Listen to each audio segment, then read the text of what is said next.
цаана бүгдээрээ шинэ бичлэгтээ тавтай морил. За өнөөдрийн бичлэгээр би эмэгтэй хүн болгоны ойлгох ёстой хайрын талаар ойлголт, за мөн эмэгтэй хүний үн цэний талаар бүгдээрээ дахиад ярилцгаая. Би сүүлийн үед ерөөсөө эмэгтэй хүний үн цэний талаар бичлэг оруулаагүй байсан. Та бүхэн маань өөрийнхөө үн цэнийг жоохон мартаж эхлээд байгаа юм шиг надад санагдаад байна. Яагаад гэвэл сүүлийн үед надад ямар мессеж ирж байсан бэ гэх юм бол Намайг ингээд ерөөсөө хүмүүс тоохгүй байна. Энэ залууг яаж найрах вэ? Надад туслаач. Би ингээд relationship-д орчхороо тэр хүнд attached буюу ингээд амар хамааралтай болоод байнга харддаг. Яаж өөрийгөө өөрчлөх вэ? Би relationship-д ормоор байна. Одоо хүнтэй суухгүй бол болохгүй боллоо гэх мэт жишээний. За окей. Нэгдүгээр гэх юм бол гоцтой наад асуултууд чинь бүр амар зөвхөрсөн сонсогдож байна. Энэ нь юуг илэрхийлж байна вэ гэх юм бол чи зүгээр л өөрийгөө дотроосоо өөрийгөө үнэлдэггүй, дотроосоо өөрийгөө хайрладаггүй. Чиний үнцийн зүгээр л гаднах зүйлээр тодорхойлогдож байна гэсэн үг. Зүгээр хин нэгэнтэй ямар үг хэлснээрээ ч юм уу ямар нэгэн үйлдэл хийснээрээ чиний үн цэнийг тодорхойлж байгаа. Өөрийнхөө үн цэнийг дотроосоо л мэдэрч чадахгүй бол хизээч өөрийнхөө үн цэнийг ойлгохгүй. За жишээлбэл одоо чи маш их үн цэнтэй тийм үү? Чамайг би ямар нэгэн үнээр бид нар өөрсдийгөө ямар ч үнээр үнэлж болохгүй. Гэхдээ ямар нэгэн хүн гарч ирээд чи өөрийнхөө стандартыг тэр дээр тавиад би ийм үн цэнтэй гэхэд тэр хин нэгэн чиний үн цэнийг чинь одоо доошлуулад үнээ буулгаач гэх гээд үзээд байна. Тэгэнгүүт чи хязгаарлалт бодлороо энэ хүнээс намайг өөр хүн хэн ч хайрлахгүй би ийм үн цэнтэй биш юм байна гэд үнээ буулгаад тэр хүнтэй өөрийнхөө үнийг тохиролцоод байгаа. Одоо яг л тийм зүйл хийгээд байна гэсэн үг. Чи хизээч өөрийнхөө үн цэнийг хинтэй ч яаж тохиролцож доошлуулж болохгүй. Магадгүй те чи өөртөө жоохон санаа зовж ээж магадгүй би ингээд ганцаараа амар удаа явцсан. Одоо би найз залуутай болохгүй хүнтэй суухгүй болохгүй эсвэл те дотны хүмүүс чинь ч гэсэн бараг нас чинь боллоо штэ хүн амтантай үерхээч за эсвэл хүнтэй хизээ суух ингээд чамааг ингээд амар шахаад зовоогоод бэжэж магадгүй. Заримдаа бидний дотн хүмүүстэй бид нар шиг юу хэрэгтэй ерөөсөө мэддэггүй яагаад гэвэл тэр хүн чи биш учраас. Жишээлбэл би та нарт энэ жишээг хэлье заяа. Та нар Oprah Winfrey-г бүгдээрээ мэднэ. Oprah Winfrey-гийн хувьд маш ядуу амьдралыг туулсан бөгөөд өөрийнх нь бүр тий хамгийн хайрлж өсгсөн эмээ нь өөрийнх нь хамгийн хайртай эмээ нь юу гэж хэлж байсан бэ гэх юм бол эмээгийнх нь мөрөөд нь миний охин том болоод нэг айгуу тийм чамд гоё ханддаг баян айдал зарцаар ороосой гэсэн тийм хүсэл мөрөөдөлтөө байсан. Тэр эмээгийнх нь хүсэж байгаа зүйл бол тий хүүхдтэй мэдээж л сайн сайхан зүйлийг хүсэж байгаа. Гэтэл Oprah Winfrey өөртөө юу гэж хэлсэн бэ гэх юм бол энэ миний хувь тавилан биш гэж итгэхээс татгалцсан. За та нар жишээлбэл бодоод үзтээ. Хэрвээ тэр үед Oprah Winfrey хайртай эмээгийнхаа би үгэнд нь орноо. Миний хувь тавилан тийм л байх хэвээр. Би нэг одоо баян айлд маш сайн үйлчлэн гээд өдөр шөнөгүй зарцлагдаад зөвхөн сайн зарц болохыг хичээж байсан бол өнөөдрийн Oprah Winfrey хизээж байхгүй. Бид нар ерөөсөө те хэн нэгнийг сонсоод тэр хүмүүсийн хязгаарлалт бодолд автагдаад өөрийнхөө стандартыг доошлуулж болохгүй. Өөртөө итэх, чи хайрыг хүртэнэ, чи өөрийнхөө хүсэж байгаа бүх хайрыг хүртэх эрхтэй. За дараагийнх нь гэх юм бол те чи яагаад нэг relationship-д ороод нэг хүнтэй үерхэхээрээ тэр хүндээ амар attached болдог буюу те өөрийгөө тэр чигээр нь хамааралтай болгоод байнга тэр хүнийг одоо ингээд хардаж сэрдээл хамаг юм шалгадаг вэ гэвэл чиний далд ухамсараараа өөртөө хэлж байгаа зүйл чинь юу вэ гэх юм бол энэ хүнээс өөр хүн намайг хайрлахгүй. Энэ хүн ингээд явчихал юм бол би хинч биш. Энэ хүн одоо хэрвээ миний амьдралаас явчих юм бол надад эргэж ийм хайр олдох болов гэсэн чиний хязгааргамал бодол бөгөөд чи зүгээр л өөрийгөө үн цэнгүй хайрлагдах эрхгүй гэдэгтээ итгэж байна гэсэн үг. Яагаад вэ гэвэл мэдээж чи өөрийгөө 100% хайрлаж сураагүй дотроосоо өөрөө тэр хайрыг мэдрэхгүй байгаа учраас. Мэдээж би энийг хуваалцаж байх үедээ тий одоо шууд найз залуугаасаа сал гэж хэлээгөө. Найз залуутай ч байсан болон нөхөртэй ч байсан болон зүгээр л тэр анхаарлаа жоохон өөрлөгөө төвлөрүүлж эхэлтэй ядаж тий өөрийнхөө талаар суралц ядаж ном унш зүгээр л өөртөө баг зэрэг анхаарал тавьж ихэл та нарт угаасаа тэгээд одоо энийг сонсоход ойлгомжтой байгаа үстэй тий хин нэгэнтэй одоо хамааралтай болно гэдэг маш их аюултай. Угаасаа тэр энергийг мэдэрдэг хэрвээ хэн нэгэн чамтай хамт байгаад өөрт нь бүр ингээд attached болсныг мэдчих юм бол тэр хүний тархин дотор ямар бодол орж ирэх вэ гэх юм бол энэ надаас угаасаа явж чадахгүй. Би энд яаж хандсан болно? Энд угаасаа надаас өөр хүн олдохгүй. Угаасаа надаас салж чадахгүй гэсэн бодол хэрвээ тэр хүний тархинд орж ирэх юм бол чи бүр дуусаа гэсэн үг. Тэр хүн яаж л чамд яаж хандна. Тийм учраас тийм бодол мэдрэмжийг ерөөсөө бити хэн нэгэнд өг. Ингээд байнга өөрийнхөө үн цэнийг мэдэр, өөрийгөө хайрыг хүртэх хэрэгтэй гэж мэдэр гэж хэлээд байдаг. Энэ нь бүр үнэхээр чухал. Та нар өөрийнхөө энэ даалт ухамсар, даалт бодолтойгоо холбогдох ёстой. Одоо жишээлбэл зарим зөндөө охтууд байдэн штэ, бусдын найз залуу руу ч юм уу нөхөрлөө шундаг охтууд. Тэгээд одоо нөхрийн ч юм уу найз залуугийн ингээ араар нь тавиад явцсан ч юм уу, эсвэл булааж авахгүй хичээдэг.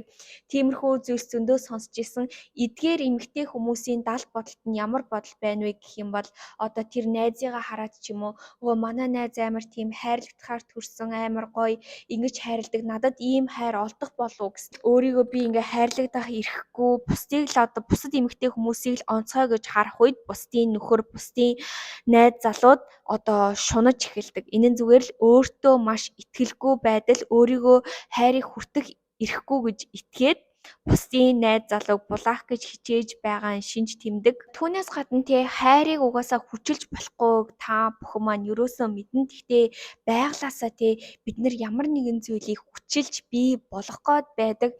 За энэ нь болохоор би хин нэгний араас чи ерөөсөө гүйж болохгүй ч юм уу флирт хийж болохгүй гэж хэлээгүй. Чи хин нэгэнд одоо дуртай сайхнаа илэрхийлж болно. Магадгүй хин нэгний араас гүйж болно. Тэгээд та хоёр ингээ хэрвээ хоёр би рүүгээ ингээ гүйж байх юм бол мэдээж тэр гоё гайхалтай хайрыг бий болгож болно. Гэхдээ чи хин нэгний араас ганцаараа араас нь ингээд гүйгээд байна гэсэн үг нь хин нэгэн чиний урд чамаас цутаад яваад байна гэсэн үг. Бид нар ерөөсөө тэгж хүний араас цутж байгаа хүний араас гүйж болохгүй. Иймэрхүү зүйлс нь угаасаа бүтдэггүй гэдгийг чи би та бид бүгдээрээ мэднэ. Ямар нэгэн зүйлийг бүр ингээ үхтлээ хайгаал байна гэсэн үг нь чи нэг зүйлийг алдсан байна гэсэн үг. Тэр чамд байхгүй дутагдсан зүйлээ л энэ тэдгүй хайгаал намайг хардаа, намайг ингэж тэгэж гэл нэг тийм энерги өөрөөсөө гаргаад байх үед угаасаа ингээд бусад чамаас амар дайжиж эхэлнэ. Хүчлэх гуйх, гуйх эдгээр мэдрэмжийг зүгээр л мартах хэрэгтэй. Та нар угаасаа бүгдээрээ нэг тийм хүмүүстэй учирчил байсан байх. Амьдралд чинь нэг тийм нэг дандаа нэг гуйсан нэг тийм нэг ядаргаатай мэдрэмж төрүүлсэн хүмүүс байдэн штэ. Ингээл байн залгаал, байн гуйгаал. Тэгэл нэг тийм өрөвдөлтэй царай гаргаал хийгээч ингэж гэдэг чам нэг амар ядаргаатай мэдрэмж төрүүлээл чи бүр ингээд зайгаа барьмаар санагддаг. Яагаад чам тэр тийм мэдрэмж төрж байна вэ гэх юм бол энэ гуйж байгаа зүйл нь ингээ гуйж байгаа юм шиг боловч энэ гуйх гэдэг зүйлийн ард нь ямар зүйл нуугдаж байна вэ гэх юм бол хин нэгнийг дарангуулахыг хүсэж байгаа. Би ингээд гуйгаад өрөвдөлтэй царай гаргаад ингэж битснээрээ өөрийнхөө хүссэн зүйлийг тэр хүнээр хийлгэхийг хүсэж байгаа. Жишээлбэл чи яагаад намайг тоохгүй байгаа ингээ хүчээр тэр хүнийг өөрийгөө тоолохыг хичээж байгаа. Чи яагаад намайг хайрлахгүй байгаа ингээд хүчээр тэр хүнийг хайрлуулахыг хүсэж байгаа. Чи өөрөө анзаарахгүй байгаа ч гэсэн чиний дотоод мэдрэмж чинь бүр ингээд тэр дарангууллыг цаанаасаа мэдрээд тэгэнгүүт биднэрт ямар мэдрэмж төрдөг вэ гэхээр амар ядаргаатай мэдрэмж бүр ингээд цаанаасаа төрж эхлээд ингээд бүр ингээд зайгаа барьмаар санагддаг. Хэрвээ тийм нэгэн бол чи тийм нэгэн байхаа болоорой. Хэрвээ тийм нэгэнтэй хамт байгаа бол тийм нэгнээс ч гэсэн хол байгаараа. Ягаад гэвэл удаан хугацаанд энэ нь ямар нэгэн дарангуйлал хүчрхийлэл болгох магадлалтай. Миний followers намайг dating app буюу нөгөө болцдог утасны апны талаар надаас асуусан байсан зөндөө олон эмэгтэй хүмүүс хэрэг болох бах гээд. Тэгээ миний хувьд гэх юм бол би нэг хосоо хайгаагүй байсан ч гэсэн зүгээр ерөөсөө хэрглэж үзээгүй. Тэгээ бас хүмүүс ч гэсэн энэ талаараа хуваалцъя гэж ботсон болохоор би нэг 7 хоног тэр аппликейшнийг утсан дээрээ суулгаж үтсэний хувьд бол амар цаг өрсөн, амар надад тийм зөвхөрсөн, амар сонир мэдрэмж төрснөөс гадна миний тэр энергийн vibrationыг амар надад буулгаад байгаа юм шиг санагдсан. Тийм учраас би 7 хоногийн дараа бол шууд устгасан байгаа. Ямар ч хүнтэй мэдээж дээтэнд яваагүй. Миний хувьд бол тэгээ би зүгээр ямар нэгэн зүйлийг амар байгалийн байлгахыг амар хүсдэг. Яг ганцаараа байгаа сингл хугацаанд өөртөө 100% анхаарад өөрийгөө бий болгоод явж байхад те чиний араас гүйсэн хүмүүс зөндөө гарч ирэн, чиний амьдралд зөндөө хүн гарч ирнэ. Өөрөө тэр хайрыг дотроосоо мэдрээд чи өөрөө хайр байхад хайр чам руу угаасаа татагдана. Та нар бодоод үзтээ сорон зүг зүгээр ингээл байж байгаа л бүх зүйлийг өөрлөгөө татдаг шиг. Яг тийм. Тэгээ хүүхэдтэй зүгээр л ингээд маш хөөрхөн хайрлагдмаар ингээд дотроосоо хайр засруулсан болохоор зүгээр л хүүхдийг хүн болгон хайрламар санагддаг. Тийм учраас зүгээр л өөртөө анхаарад хайрыг засруулсан тийм хүн бол feminine energy угаасаа л хин нэгний араас зөвхөрж гүйж болтгоо юм шиг санагдсан. Угаасаа та нар бодоод үзтээ ингээд зарим үед магадгүй чам тийм мэдрэмж төрж иж магадгүй би ингээд араас нь үгээд би ингэхгүй л бол угаасаа энэ relationship бүтэхгүй ч юм уу намайг тоохгүй гэсэн бодол төрж байж магадгүй. За тэгээд нэг залуутайгаа үерхэд ч юм уу хамт байлаа гэж бодъё. Чамд өөрийгөө 100% зориулдаггүй, чамааг юусоо хайрладаггүй залуутай хамт байгаад чи яах юм? Насан турш та тэр хүнээс хайр гуйж амьдрах юм уу? Чиний одоо байгаа чиний энэ мэдрэмж чухал биш. Чиний хэр их амьдралыг тэр хүнтэй туулах, чиний ирээдүй чухал. Тийм учраас энэ үед бид нар зөвхөн сэтгэл хөдлөлтөө автаж болохгүй өөрийнхөө ирээдүйг харах хэрэгтэй. Бид нар өөрийгөө хайрлахад хизээж ороодохгүй чи хүүхэдтэй байж магадгүй, нөхөртэй байж магадгүй, найз залуутай байж магадгүй. Зүгээр л өөртөө зүгээр бага зэрэг анхаарал тавиад үз. Түүнээс гадна хэрвээ чи сингл бол бүр асуудалгүй зүгээр л 100% өөртөө анхаар. Энэ бол чиний өөрийнхөө хамгийн гоё хувилбарыг бүтээх бүр боломж гэж хар. Ямар нэгэн relationship-д орохоос өмнө өөрийгөө хайрлаад сурцсан бол attached болохгүй. Тэгээ ер нь яг өөртөө зөв гоё хайрыг л ер нь татна гэсэн үг. За тэгээд түүнээс гадна өөрийгөө хайрлаад өөртөө анхаарай гэж бодож байх юм бол миний явуулж байгаа өөрийнхөө хамгийн гоё хувилбарыг бүтээцгээе.